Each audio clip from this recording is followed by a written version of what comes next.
చిన్న ప్రార్థన చేసుకుని శ్రద్ధగా వాక్యం వినే ప్రయత్నం చేద్దాం. మనకి ఇక్కడ ఆత్మీయ ఆహారంతో పాటు మనం బలపరచడానికి ఇంకొక ఆహారం కూడా ఉంది కాబట్టి శ్రద్ధగా ప్రార్థన చేద్దాం. పరలోకమందున మా తండ్రి, దయ కలిగిన మా దేవ, నేత పవిత్రమైన ప్రశస్తమైన మనకి వేలాది వందనాలు తండ్రి. తండ్రి దేవ, ఇప్పటి వరకు తండ్రి అయ్యగారి వారు మీరు మాట్లాడిన రీతిని బట్టి వందనాలు తండ్రి. ఆ రోజు ఇర్మియాని తండ్రి ఎలాగైతే నియమించారో, మోషేని ఎలాగైతే నియమించారో ప్రభా ఈరోజు కూడా తండ్రి మాకు ఏదో పనిని పెట్టి మీరు ఉంటారు ప్రభా తండ్రి. పనిని గుర్తిరిగి తండ్రి మేము మసులుకోవటానికి తండ్రి కృపనిచ్చి నడిపించండి ప్రభా. మరికొన్ని మాటలు తండ్రి నా ద్వారా మాట్లాడండి, నన్ను మరుగుపరచండి ప్రభా. మీరే నేరుగా మాట్లాడండి తండ్రి. నేను మాట్లాడటం వల్ల ప్రభా నా ముందు ఉన్న తండ్రి ఏ వ్యక్తికి ఉపయోగం లేదు ప్రభా తండ్రి. మీరే నాలో ఉన్న మాట్లాడండి, కృపనిచ్చి నడిపించండి. మాకు ఏ మాటలు అయితే అవసరమో ప్రభా ఆ మాటలు మా జీవితానికి అందించి మనం వేడుకుంటే చిన్న ప్రార్థన మా ప్రభువును రక్షకుడైన యేసయ్య పేరిట అడిగి వేడుకుంటున్నాం పరమ తండ్రి. ఆమేన్. దేవుని స్తోత్రం. దేవుడు నామానికి మహిమ కలుగును గాక. దేవుడు మనతో సూటిగా మాట్లాడును గాక. మంచిది. ముందుగా వచనం చూద్దాం, శ్రద్ధగా వాక్యం ఉందాం. ఒకవేళ కింద కూర్చోలేకపోతే కుర్చీలో కూర్చోండి, కానీ శ్రద్ధగా ఉంది. పిల్లలను సైలెంట్ పెట్టండి. మార్కు సువార్త, పిల్లలను ఊడుకోబెట్టండి దయచేసి. మార్కు సువార్త 5వ అధ్యాయం. మార్కు సువార్త 5వ అధ్యాయం 22వ వచనం నుంచి జాగ్రత్తగా వినండి. మన జీవితంలో ఉన్న ప్రతి సమస్యకి ఈ రోజు దేవుడు సమాధానం చెప్తాడు ఖచ్చితంగా. మార్కు సువార్త 5వ అధ్యాయం 22వ వచనం నుంచి. ఆయన సముద్ర తీరమునుండగా సమాజ మందిరపు అధికారుల్లో యాయీరను ఒకడు వచ్చి ఆయనను చూచి ఆయన పాదముల మీద పడి, నా చిన్న కుమార్తె చావనయున్నది, అది బాగుపడి బ్రతుకున్నట్లు నీవు వచ్చి దాని మీద నీ చేతులుంచవలెనని ఆయనను మిగుల బతిమాలు కొనెను. ఏం జరుగుతుందట? యేసుక్రీస్తు వారి దగ్గరికి ఒక అధికారి వచ్చాడట. ఆ అధికారి పేరు యాయీరు. ఒక అధికారి వచ్చాడు, వచ్చి బతిమాలుతున్నాడట. ఏం చేస్తున్నాడు? మీరు చెప్పాలి, మీ నుంచి సమాధానం గట్టిగా వినిపించాలి. అర్థమవుతుందా? బతిమాలుకుంటున్నాడు. ఎందుకు బతిమాలుతున్నాడు? నాకు ఒక చిన్న కుమార్తె ఉంది. ఆ చిన్న కుమార్తెకి 12 సంవత్సరాలు. ఎన్ని సంవత్సరాలు? 12 సంవత్సరాలు చిన్న కుమార్తె. ఏదో రోగం వచ్చింది, చచ్చిపోబోతుంది. ఇప్పుడు అల్లారు ముద్దుగా పెంచుకున్న కూతురు కళ్ళ ముందే చచ్చిపోతుంటే ఎలాగుంటది? వచ్చి బతిమాలుతున్నాడు, నా కూతురు చనిపోబోతుంది, ప్లీజ్ రావా, మా కూతురు మీద చేతుల నుంచి ప్రార్థన చేస్తే ఖచ్చితంగా బతుకుతుంది ప్రభా, ప్లీజ్ రావా అని బతిమాలుతున్నాడు. ఎవరి కోసం? కూతురు కోసం బతిమాలుతుంటే యేసుక్రీస్తు వారు సరే అయితే వెళ్తున్నాడని యేసుక్రీస్తు వారు ఆయనతో పాటు వెళ్తున్నాడు. ఎవరిని స్వస్థపరచడానికి? యాయీరు కుమార్తెను స్వస్థపరచడానికి. ఆవిడ చనిపోయేలాగా ఉంది కాబట్టి ఆమెను స్వస్థపరచడానికి యేసుక్రీస్తు వారు బయలుదేరి వెళ్తున్నారు.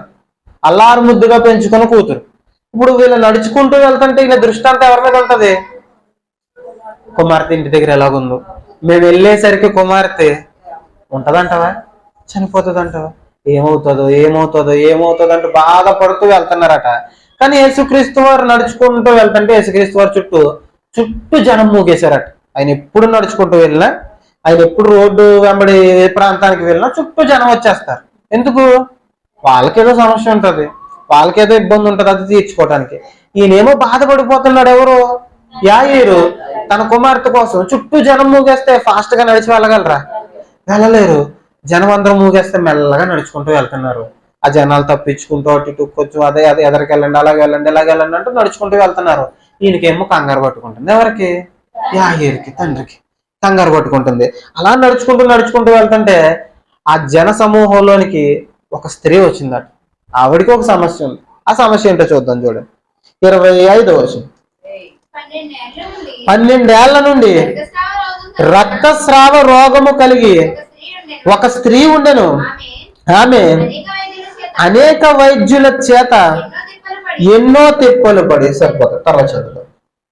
12 ఏళ్ల నుండి, ఇప్పుడు పేరు రాయలేదు, 12 ఏళ్ల నుండి రక్తస్రావ రోగం కలిగిన ఒక స్త్రీ ఉన్నాడు. యేసుక్రీస్తు వారు చుట్టూ జనం మూగేశారు కదా, ఆ జనంలో ఈవిడ కూడా ఉంది. 12 ఏళ్ల నుండి రక్తస్రావం అంట. ఇది నేను మీకు చెప్పడానికి, వివరంగా చెప్పడానికి కుదరదు, కానీ ఇది స్త్రీలకు పర్సనల్ ప్రాబ్లం. అర్థమవుతుందా? స్త్రీలకు పర్సనల్ ప్రాబ్లం. ఈవిడ 12 సంవత్సరాల నుంచి బాధపడుతుందట. ఇప్పుడు స్త్రీలు నెలసరి కార్యక్రమంలో వాళ్ళని ఏం చేస్తారు, దూరంగా పెట్టేవారు. ఇప్పుడైతే అంతా కలిసిమెలిసి ఉంటున్నారు, కానీ ఆ రోజుల్లో బైబిల్ కూడా ఉంటుంది, పాత నిబంధనలో ఈ రూల్స్ ఉంటాయి. వాళ్ళని దూరంగా పెడతారు, ఇంటి నుంచి దూరంగా పెడతారు. ఇప్పుడు 12 సంవత్సరాల నుంచి బాధపడుతుందంట. అంటే 12 సంవత్సరాల నుంచి ఇంటి నుంచి దూరంగా ఉంది. 12 సంవత్సరాల నుంచి రక్తస్రావం జరుగుతుంది. ఎంత బలహీనం అయిపోతుంది, ఎంత బలహీన పడిపోయి ఉంటది. అంత బలహీనతలో ఉందంటే ఈవిడ 12 సంవత్సరాల నుంచి బాధపడుతుందట. ఇంకా ఏం చేస్తుందంటే ఈ 12 సంవత్సరాల నుంచి తన రోగాన్ని తగ్గించుకోవడానికి, తన బలహీనతను తగ్గించుకోవడానికి వైద్యుల దగ్గరికి వెళ్తుందంట. ఎవరి దగ్గరికి? వైద్యుల దగ్గరికి వెళ్తుందట. వైద్యుల దగ్గరికి వెళ్ళినా కానీ అవ్వట్లేదు. తన ఆస్తి అంతా అమ్మేసుకుందట. చూద్దాం, చూడండి అన్నమాట. తనకు కలిగినదంతయు వ్యాయం చేసుకుని ఎంత మాత్రము ప్రయోజనము లేక మరింత సంకటపడెను. వైద్యుల దగ్గరికి తిరుగుతున్నాడు. ఇందాక నేను పాట పాడాను, మీకు గమనించట్లేదు. వైద్యుల చుట్టూ కాళ్ళు అరిగేటట్టు తిరిగిందంట. ఎలా తిరిగింది? కాళ్ళు అరిగేటట్టు తిరిగిపోయిందట. ఆ ఊర్లో వైద్యుడు ఉన్నాడంటే వెళ్ళేది, అక్కడ ఏదో మందులు కోర్సు వాడేది. ఆ డాక్టర్ గారు కోర్సు రాసేవారు, ఆ కోర్సు వాడేది. ఆ డాక్టర్ గారు పని అవ్వట్లేదు, ఇంకో డాక్టర్ దగ్గరికి వెళ్ళేది, అక్కడ పని అయ్యేది కాదు. ఆయన పని అవ్వట్లేదు, ఇంకొక ఆయన దగ్గరికి. ఇలా వైద్యుల చుట్టూ తిరిగి ఉన్న ఆస్తి అంతా అమ్మేసుకున్నాడు. ఆస్తి అంతా అయిపోయింది, కానీ రోగం తగ్గలేదు, ఇంకా ముదిరిపోయిందంట రోగం. అర్థమవుతుందా? వైద్యులు, చాలా మంది వైద్యులు ఎలా ఉంటారంటే, కరోనాలో చూడండి, వీళ్ళు ఏమో చచ్చిపోయే పొజిషన్ లో ఉంటే లక్షలు దండేశారు వాళ్ళు. అర్థమవుతుందా? ఈవిడేమో సమస్యతో బాధపడిపోతుంటే ఈవిడ ఆస్తి అంతా లాగేశారంట. ఎవరు? వైద్యులు. ఈవిడ ఆస్తి అంతా లాగేశారట. ఇవి ఆస్తి అంతా అయిపోయింది, ఇంకా ఆస్తి అంతా అయిపోయింది, కానీ రోగం మాత్రం తగ్గలేదు. మన కరోనాలో ఎంతమంది డాక్టర్లు లక్షాధికారులు అయిపోయారు తెలుసు? లక్షాధికారులు అయిపోయారు. శవాల మీద డబ్బులు అంటారు కదా, అలా ఏరేశారు. మొన్న విజయవాడలో జరిగింది కదా, ఏంటి తుఫాన్ వచ్చిందా? వాటర్ బాటిల్ 200కి అమ్మారట. వాటర్ బాటిల్ 200కి. ఇలా సమస్యలో ఉంటే సమస్యని ఏం చేసుకుంటున్నారు? క్యాష్ చేసుకుంటున్నారు. అర్థమవుతుందా? ఈ సమస్యని వీళ్ళు క్యాష్ చేసుకుంటున్నారు. చాలా మంది చూడండి, వడ్డీ వ్యాపారం చేసిన వాళ్ళు కూడా ఏదో సమస్య ఉండి వస్తారు వాళ్ళు వడ్డీ కోసం. ఏదో సమస్య ఉండి, ఏదో ఇబ్బంది ఉండి, ఏదో ఆపరేషన్ చేయాలనో లేకపోతే పెళ్ళి ఉందనో వస్తారు. వడ్డీలు ఎలా వసూలు చేస్తారు? 10 రూపాయల వడ్డీలు ఉంటాయి 10 రూపాయల వడ్డీలు. అర్థమవుతుందా? ఇంత దారుణంగా ఎదుటి వారి సమస్యను పట్టించుకోకుండా డబ్బులు తినేసే వాళ్ళు ఆ రోజుల్లో వైద్యులు చాలా మంది ఉన్నారంటే, డబ్బులన్నీ తినేశారట. ఇంకా రోగం పెరిగిపోతుంది. ఏం చేయాలో అర్థం కావట్లేదు. అప్పుడు ఈవిడ ఏం చేసిందంటే యేసు కోసం విన్నదట. ఆ మాట చదువుతాం చూడండి, 27. ఆమె యేసును గూర్చి విని, నేను ఆయన వస్త్రమును మాత్రము ముట్టినా బాగుపడుదును అనుకొని జన సమూహములో ఆయన వెనుకకు వచ్చి ఆయన వస్త్రము ముట్టెను. మొదటగా ఈవిడ ఏం చేసిందట? ఏం చేసింది? యేసు కోసం విన్నది. విన్నటినాడికి ఏమొచ్చింది? విశ్వాసం. వినుట వల్ల ఏమొస్తుందట? ఏ మాట వింటే వస్తుంది? క్రీస్తుని గురించిన మాట. ఆ మాట చూద్దాం, చూడండి ఒకసారి, చూసి మాట్లాడతాం. రోమిలకు రాసిన పత్రిక, జాగ్రత్తగా ఉంది. రోమిలకు రాసిన పత్రిక 10వ అధ్యాయం 7వ వచనం. 17. రోమిలకు రాసిన పత్రిక 10వ అధ్యాయం 7వ వచనం. 17. రోమిలకు రాసిన పత్రిక 10వ అధ్యాయం 7వ వచనం. రోమిలకు రాసిన పత్రిక 10వ అధ్యాయం 7వ వచనం. కాగా వినుట వలన విశ్వాసము కలుగును, వినుట క్రీస్తును గూర్చిన మాట వల్ల కలుగును. 10వ అధ్యాయం 7వ వచనం. రోమిలకు రాసిన పత్రిక ఏముంది?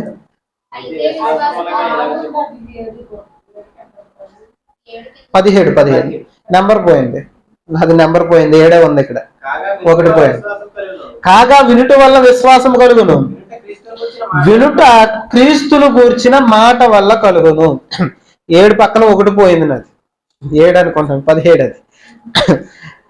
విశ్వాసం వల్ల, అదే వినుట వల్ల విశ్వాసం వస్తుంది అట. ఎవరి మాటలు వింటే?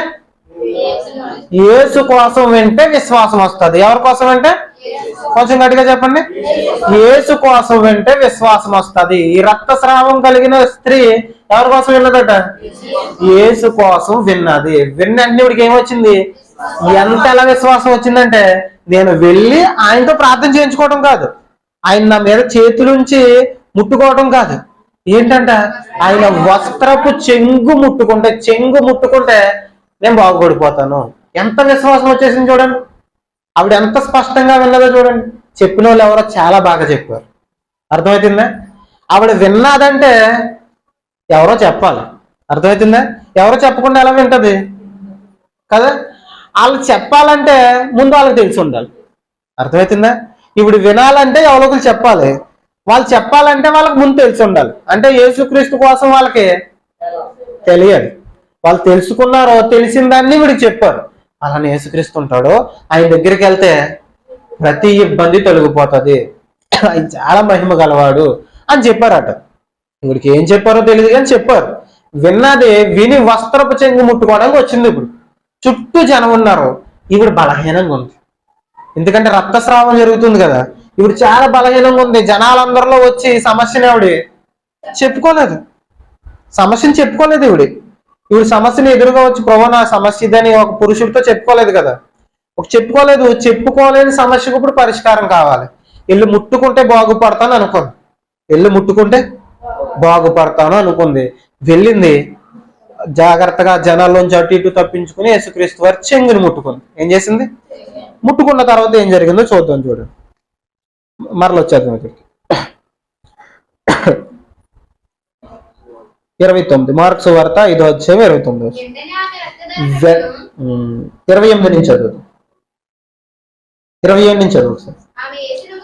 ఆమె యేసును గూర్చి విని ఆయన వస్త్రములు మాత్రము ముట్టిన బాగుపడుదును అనుకుని జన సమూహములో ఆయన వెనుకకు వచ్చి ఆయన వస్త్రము ముట్టెను. వెంటనే ఆమె రక్తధార కట్టెను గనుక తన శరీరములోని బాధ నివారాయినని గమనించాను. ఎప్పుడైతే ముట్టుకుందో ఈవిడికి ఆ రక్తధార ఆగిపోయి స్వస్థత కలిగిందట. స్వస్థత కలిగింది. అప్పుడు ఏం జరిగిందో చూద్దాం. చూడండి, వెంటనే యేసు తనలో నుండి ప్రభావము బయలు వెళ్ళనని తనలో తాను గ్రహించి జన సమూహము వైపు తిరిగి నా వస్త్రము ముట్టింది ఎవరని అడుగుగా. శిష్యులు ఎలాగంటున్నారు అప్పుడు? చదువుదాం చూడు. జన సమూహము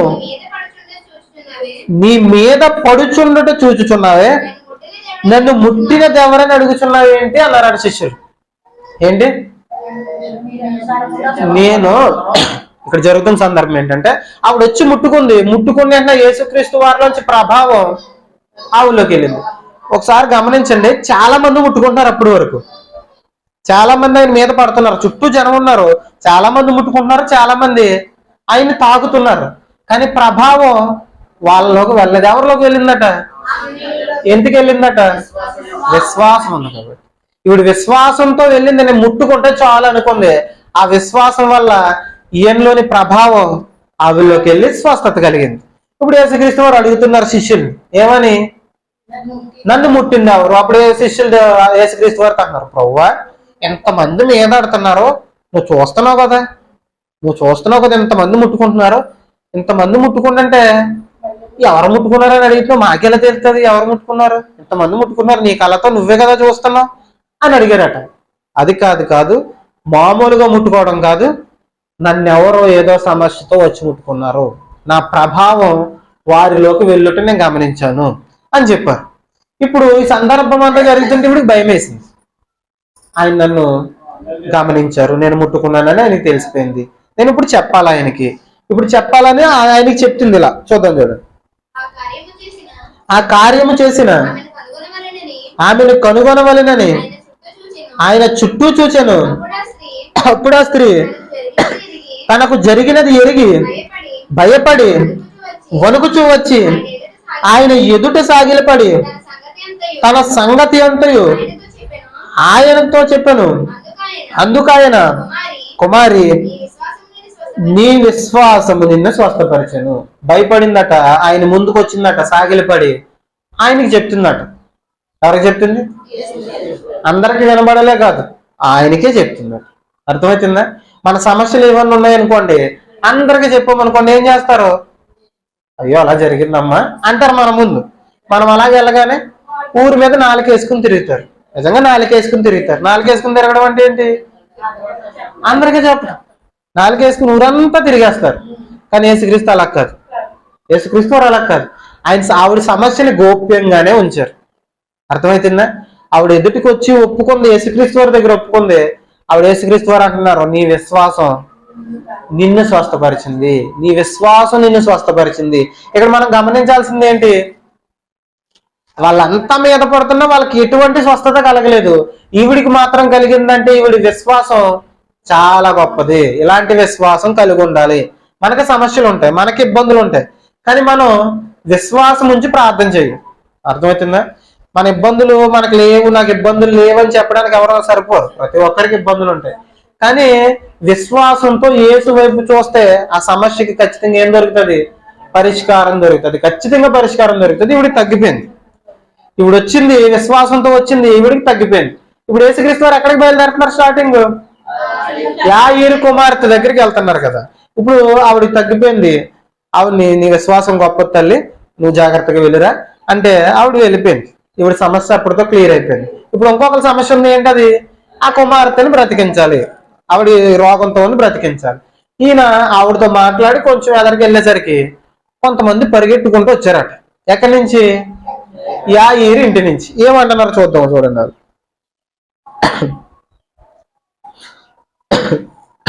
34వ వచనం, 34, 35. ఆయన ఇకను మాట్లాడుచుండగా సమాజ మందిరపు అధికారి ఎంట నుండి కొందరు వచ్చి, నీ కుమార్తె చనిపోయినది, నీవిక బోధకుని ఎందుకు శ్రమ పెడుతున్నావు? అప్పటికి ఈయన అనుమానంగా వెళ్తున్నాడు. లేట్ అయిపోతుంది, నా కుమార్తె అక్కడ చచ్చిపోయేలాగా ఉంది, ప్రాణాలతో విలువెల్లా ఆడుతుంది, ఎప్పుడు చచ్చిపోతుందో తెలియదు. ఈ జనమందరూ వచ్చేసారు. ఆ మధ్యలో మళ్ళీ ఈ రక్తస్రావం కలిగిన స్త్రీతో డిస్కషన్. ఇవన్నీ జరుగుతున్నాయి. నా కుమార్తె ఉంటుందో ఉండదో, చనిపోతుందేమో అని భయపడుతూ మెల్లగా నడుచుకుంటూ వెళ్తుంటే ముందు నుంచి పరిగెట్టుకుని వచ్చి, ఎందుకు ఇబ్బంది పెడుతున్నావు ఇంకా యేసుక్రీస్తు వారిని? ఎందుకు తీసుకురావాలి? ఇంటికి తీసుకొచ్చి మళ్ళీ ప్రార్థన చేయించాలంటున్నావు, ఇబ్బంది పెట్టక ఆయన్ని. ఆయన వెనక్కి పంపించి, నీ కుమార్తె చచ్చిపోయింది. ఆయన ఫీలింగ్ ఎలా ఉంటుంది? ఎంత బాధగా ఉంటుంది? 12 సంవత్సరాలు అట పిల్లకి. 12 సంవత్సరాల పాప, 12 సంవత్సరాలు అల్లారు ముద్దుగా పెంచుకున్న పాప చచ్చిపోయింది. అప్పుడు ఈయన మనసు ఎలా ఉండాలి? ఈయన మనసు ఎలా ఉండాలి? విశ్వాసం అంటే ఎలా ఉండాలి చెప్తున్నాను చూడండి. ఈయన మనసు ఎలా ఉండాలి? యేసుక్రీస్తు వారు లేటుకు వచ్చారు, ఈ జనం అందరూ ఇబ్బంది పెట్టేశారు, అందుకే నా కుమార్తె చచ్చిపోయింది అని అనుకోవాలి నిజంగా కదా. కానీ ఈయనలో విశ్వాసం మాత్రం ఎంత మాత్రం తగ్గదు. అప్పుడు యేసుక్రీస్తు వారు అన్నారట, మీరు ఏం భయపడకండి, ముందు నడండి, అక్కడికి వెళ్దాం అని యేసుక్రీస్తు వారు అక్కడికి వచ్చారట. వచ్చేసరికి ఆ ఇంటి నిండా జనం కూర్చున్నారు. జాగ్రత్తగా వినండి. ఆ ఇంటి నుండి జనం కూర్చున్నారు. ఆ పిల్ల చచ్చిపోయింది, అలా పడుకోబెట్టారు. చుట్టూ జనం కూర్చుని ఏడుస్తున్నారట. ఏం చేస్తున్నారు? గొల్లు పెడుతున్నారట. ఏం పెడుతున్నారు? గొల్లు. అది ఆ రోజుల్లో ఇశ్రాయేలు ప్రజలు ఎలాగ ఏడ్చేవారు అంటే ఒక రాగం మీద ఏడ్చేవారట. ఎలాగా? ఒక రాగం. ఇప్పుడు చూడండి, ఏడ్చేటప్పుడు ఏడుస్తారు. మీరు గమనించారు లేదా? ఎవరైనా చనిపోయినప్పుడు ఒక రాగం ప్రకారం ఏడుతుంటారు. మీరు గమనించారు ఎప్పుడన్నా? అప్పుడే వెళ్ళిపోయావా అంటే కొంచెం రాగం తీసి ఇలా జరిగింది, అలా. ఎప్పుడు ఆడు పుట్టినప్పటి నుంచి చచ్చిపోయేదాకా ఏమేం చేశాడో అవన్నీ చెప్పుకుంటూ వచ్చేస్తారు వీళ్ళు. అర్థమవుతుందా? జస్ట్ ఏర్రు. వీళ్ళ బాధను ఏం చేస్తారు వాళ్ళు? ఒక పాట రూపంలో ఒక ట్యూన్ చేసి ఆడు పుట్టినప్పటి నుంచి చచ్చిపోయేదాకా వీడికి పలాంది అంటే ఇష్టం, పలాంది తినేవాడు బాగా, పలానా వాళ్ళతో ఉండేవాడు, ఇలా చేసేవాడు, అలా చేసేవాడు అని ఇవంతా ఒక పాట రూపంలో పాడేస్తుంటారు వాళ్ళు. వీళ్ళు అలాగే పాడుతున్నారట. అర్థమవుతుందా? బాధలో వాళ్ళు అలా చేస్తారు. వీళ్ళు కూడా ఏం చేస్తున్నారు? ఒక ట్యూన్ చేసేస్తున్నారట. వీళ్ళు పాటలు పాడేస్తున్నారట. పాటలు పాడేసి ఏడుస్తూ ఉంటే యేసుక్రీస్తు వారు వాళ్ళతో ఏమన్నారు తెలుసా? అర్జెంటుగా వీళ్ళని ఏం చేయండి, ముందు బయటకి గంటండి. ముందు బయటికి గెంటండి, ఆ పిల్ల చచ్చిపోలేదు, ఆ పిల్ల నిద్రపోతుంది అన్నారట. ఏమన్నారు? ఆ చిన్న పాప చచ్చిపోలేదు, నిద్రపోతుందంటే వీళ్ళందరూ పక్కపక్క నవ్వుతున్నారట. మా కళ్ళ ముందే గిల్లగిల్ల ఆడుకుని చచ్చిపోయింది ఆ పిల్ల, మీరేంటి నిద్రపోతుంది అంటున్నారు అని యేసుక్రీస్తు వారిని అపహాస్యం చేస్తున్నారట. వీళ్ళలో ఏం లేదు, విశ్వాసం లేదు. కానీ పక్కన ఉన్న తండ్రి మాత్రం ఏం మాట్లాడతలేదు. యేసుక్రీస్తు వారు చేస్తానన్నారు, చేస్తారంట. కూతురు చచ్చిపోతే ఈయన సైలెంట్ గా అలాగ ఉన్నాడు, సైలెంట్ గా ఉన్నాడు. ఎవరి మీద నమ్మకంతో? దేవుని మీద నమ్మకంతో. ఈ గాడిదలకి ఏం లేదు, నమ్మకం లేదు, రాగాలు తీసేస్తున్నారు. ఎదుటిగా యేసుక్రీస్తు వారు లేరనుకోండి, అప్పుడు ఏడ్చినా పర్వాలేదు. ఆయన అంత దూరం నుంచి వచ్చి ఆయన నిలబడి ఎదురుగా ఉంటే వీళ్ళు ఇంకా రాగాలు తీస్తున్నారట. ఆవిడ చచ్చిపోలేదు, నిద్రపోతుందంటే యేసుక్రీస్తు వారిని అపహాస్యం చేస్తున్నారు. అర్జెంటుగా వీళ్ళని బయటికి గెంటి, వీళ్ళు బయటికి గెంటితే తప్ప ఇక్కడ స్వస్థత జరగదు. నీ కుటుంబం బాగుపడాలన్నా, నీ కూతురు బాగుపడాలన్నా ఫస్ట్ ఇలాంటి వాళ్ళని ఏం చేయి, బయటికి గెంటే. ఏం చేయి, కొంచెం గట్టిగా చెప్పండి. అవిశ్వాసులైన వాళ్ళని ఏం చేయాలట? మన ఇంటికి వాళ్ళతో సాంగత్యం చెయ్యకూడదని చెప్తున్నాడు దేవుడు. అర్థమవుతుందా? వాళ్ళతో ఎంతవరకు ఉండాలో అంతవరకే ఉండండి. అలాంటి వాళ్ళు మీ ఇంట్లో ఉంటే మీ ఇంట్లో కార్యాలు జరగవు గాక జరగవు. వాళ్ళతో సాంగత్యం చేయకుండా వాళ్ళ అల్ప విశ్వాసం, వాళ్ళ దేవుడి కార్యాలని నమ్మరు గాక నమ్మరు. ముందు వాళ్ళని అర్జెంటుగా బయటికి గెంటేమని బయటికి గెంటేశారు. బయటికి గెంటేసి కొంతమందిని యేసుక్రీస్తు వారు, అలాగే యోహాను, శిష్యులందరినీ కాదు, మరలా ఎవరెవరిని తీసుకెళ్తున్నారు చూడండి. యేసుక్రీస్తు వారు, అలాగే యాకోబు, పేతురు, యోహాను, వీళ్ళని మాత్రమే తీసుకెళ్తున్నారు. ఎందుకు? విశ్వాసం ఉన్న వాళ్ళని లోనకి తీసుకెళ్తున్నాడు, విశ్వాసం లేని వాళ్ళని బయటికి గెంటేస్తున్నాడు. అర్థమవుతుందా? పరలోకంలో కూడా అదే జరుగుతుంది. విశ్వాసం ఉన్న వాళ్ళని పరలోకం తీసుకెళ్తాడు, విశ్వాసం లేని వాళ్ళని బయటికి గెంటేస్తాడు. అర్థమవుతుందా? సిద్ధపాటు ఉన్న వాళ్ళని లోనకి తీసుకెళ్తాడు, సిద్ధపాటు లేని కన్యకల్ని బయట విడిచిపెడతాడు. వీళ్ళని బయటికి గెంటేసి ఆ తండ్రిని, ఆ తల్లిని, వీళ్ళని కొంతమందిని విశ్వాసం ఉన్న వాళ్ళు మాత్రం లోనకి తీసుకెళ్ళాడట.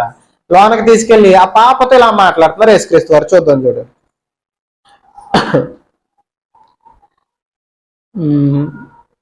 40వ వచనం నుంచి చదువుదాం ఒకసారి. అందుకు వారు ఆయనను అపహసించిరి. అయితే ఆయన వారిని అందరినీ బయటికి పంపివేసి ఆ చిన్నదాని తల్లిదండ్రులను తనతో ఉన్న వారిని వెంట పెట్టుకుని ఆ చిన్నది పరులి ఉన్న గదిలోనికి వెళ్ళి ఆ చిన్నదాన్ని చేపట్టి తలితాకుమి అని అన్నారట. ఏమన్నారు? తలితాకుమి. స్పష్టంగా కాదు, తలితాకుమి అన్నారట. ఆ మాటకి అర్థం ఏంటి? చిన్నదానా, లెమ్ము. ఏమన్నారు? లెమ్ము. ఆయన ఫస్ట్ ఏమన్నారు? ఈవిడ చచ్చిపోలేదు, ఈవిడ చచ్చిపోలేదు, నిద్రపోతుంది. ఇప్పుడు ఆయన ఆవిడ దగ్గరికి వెళ్ళి ఏం చెప్తున్నారు? చిన్నదానా, పడుకున్నావు కదా, పైకి లేక అంటున్నారట. అర్థమవుతుందా? ఇప్పుడు వాళ్ళ సిచ్యువేషన్ ఎలా ఉంటుందో చెప్పండి. పక్కనేమో నవ్వే బ్యాచ్ ఉన్నారు, వెటకారం చేసే బ్యాచ్ ఉన్నారు. వెటకారం చేసే బ్యాచ్ ఉంటే ఇప్పుడు యేసుక్రీస్తు వారు పడుకున్న అమ్మాయి దగ్గరికి వెళ్ళి పడుకున్న చాలు, మన భాషలో చెప్పాలండి, పడుకున్న చాలు, నిద్ర లేక అంటున్నారట. వాళ్ళందరి ఫీలింగ్ ఎలా ఉంటది? చచ్చిపోయిన ఆవిడ దగ్గరికి వెళ్ళి పడుకున్న చాలు లేకి చచ్చిపోయిన వాళ్ళతో మాట్లాడుతున్నాడు ఏంటినా అనుకుని ఫీలింగ్ ఏదో ఉంటది. కానీ యేసుక్రీస్తు వారు, ఆయనకి తెలుసు ఆవిడ చనిపోలేదు, నిద్రపోతుంది. ఆవిడ ఏమయ్యింది? నిజానికి ఆవిడ నిద్రపోవట్లేదు. నిద్రపోవటం అని ఎందుకు అంటున్నారంటే, ఇప్పుడు చనిపోయిన వ్యక్తి ఎవరో తిరిగి లేగరు. అర్థమవుతుందా? చనిపోయిన మన యేసుక్రీస్తు వారు దేవుడు కనుక తిరిగి లేచారు. చనిపోయిన ఏ మనిషి తిరిగి లేవరు. అలా చనిపోయి అలా లేచిపోతున్నారంటే అర్థం ఏంటి? నిద్రపోతున్నారు అని అర్థం. జస్ట్ ఆవిడ ఒక్క గంట సేపు అలా పడుకుని అలా లేచింది మాట. అంతేగాని ఏమన్నాడు? నిద్రపోతుంది అన్నాడు. జస్ట్ ఒక గంట సేపు అలా పడుకుని చచ్చిపోయింది. ఒక గంట సేపు చచ్చిపోయి వెంటనే లేచిపోయింది అనుకోండి, దాన్ని మరణం అంటారా? యేసుక్రీస్తు వారి దృష్టిలో అది మరణం కాదు. ఎందుకంటే జస్ట్ అలా పడుకుని అలా లేచి, మనం నిద్రపోయినప్పుడు చూడండి చచ్చిపోయినలాగా ఉంటాం మనం, అవునా కదా?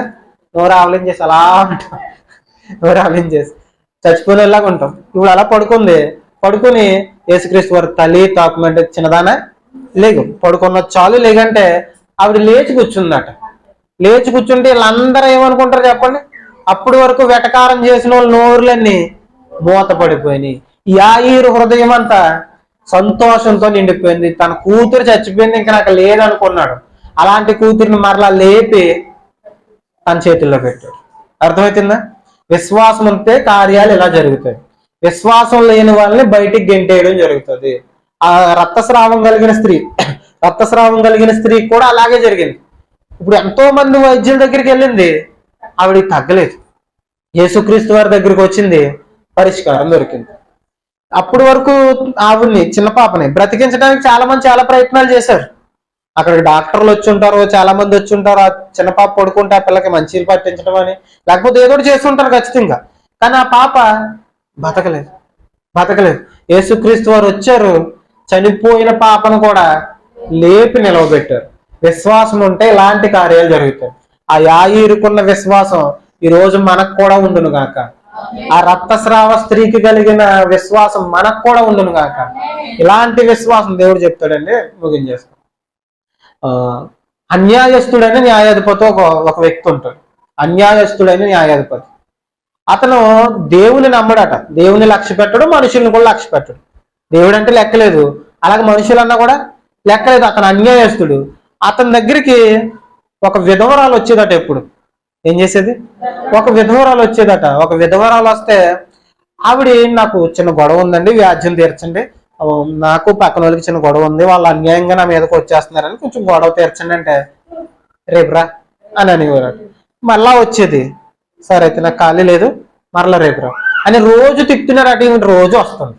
రోజు వస్తుంటే ఇతనికి చిరాకేసి ఏం చేశాడట, రోజు వస్తుంది, బుర్ర తినేస్తుంది, ఉండి గొడవ ఏంటో చూడండి అని ఆవిడకి న్యాయం తీర్చి పంపించేశాడు.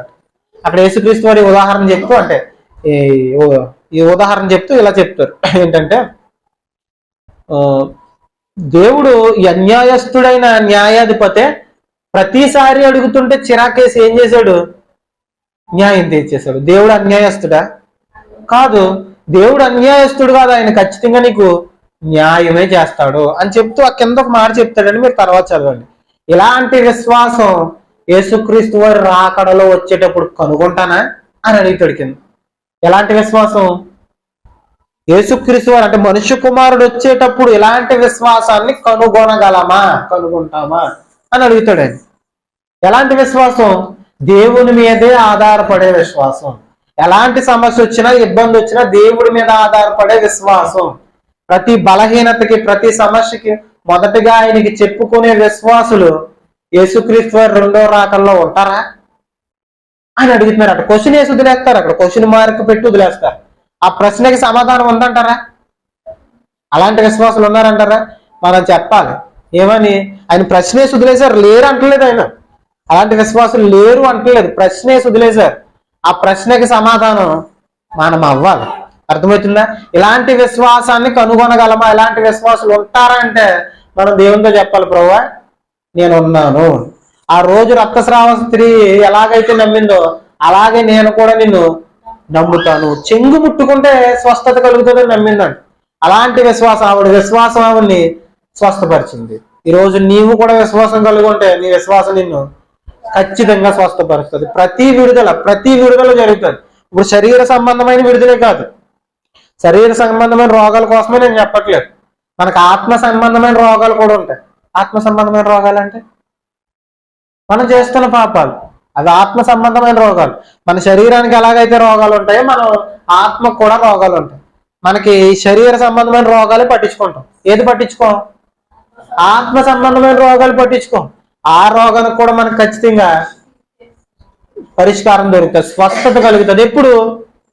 ఎప్పుడు ఆయన యందు విశ్వాసం ఉంచినప్పుడు. ఆయన యందు విశ్వాసం ఉంచితే ఖచ్చితంగా ఆత్మ సంబంధమైన రోగానికి కూడా స్వస్థత ఖచ్చితంగా కలుగుతుంది. అర్థమవుతుందా? మనలో ఏముండాలట? ఏముండాలి? విశ్వాసం. ఆ రోజు యేసుక్రీస్తు వరకు ఆవిడ్ని ఎలాగైతే అన్నారో నీ విశ్వాసం నిన్ను స్వస్థపరిచింది. ఈ రోజు మనలో కూడా విశ్వాసం అంటే మన విశ్వాసం మనల్ని స్వస్థపరచును గాక. మన విశ్వాసంతో అనేకమైన అద్భుత కార్యాలు చూచుదుం గాక. కళ్ళు మూసుకొని ప్రార్థన చేస్తాం. పరలోకమందున మా తండ్రి, దయ కలిగిన మా దేవా, ప్రభువా విశ్వాసం కలిగి ఉంటే ప్రభువా ఎలాంటి అద్భుత కార్యాలు జరుగుతాయి తండ్రి. ఈ రోజు తండ్రి మీ వాక్యం ద్వారా మాకు తెలియజేశారు తండ్రి. విశ్వాసం లేని తండ్రి ఆ గొల్లు పెట్టి ఆ ఏడ్చే గుంపులో మేము ఉండకుండా ప్రభువా తండ్రి విశ్వాసం కలిగిన యాయూరు లాంటి జీవితాలు మాకు దయచేయండి. విశ్వాసం కలిగిన రక్తస్రావ స్త్రీకి తండ్రి ఆ ఎంత విశ్వాసం అయితే ఉందో ప్రభా అలాంటి విశ్వాసాన్ని మాకు దయచేయండి తండ్రి. యేసుక్రీస్తు వారి రాకల్లో ప్రభా ఇలాంటి విశ్వాసం కనుగొనని మీరు అన్నారు ప్రభా తండ్రి. నిజమేమో ప్రభా ఇలాంటి విశ్వాసాలు మాలో లేవేమో, మీ మీద ఆధారపడే తండ్రి విశ్వాసాలు మాలో లేవేమో, మనుషుల మీద ఆధారపడుతూ ఈ లోకంలో సమస్యలు వైపు తండ్రి చూసే తండ్రి అల్ప విశ్వాసంతో మేము ఉండిపోయేమేమో ప్రభు మమ్మల్ని క్షమించండి. సంపూర్ణ విశ్వాసంతో తండ్రి మీ వైపు మాత్రమే చూసే తండ్రి విశ్వాసపు జీవితాలు దయచేయండి.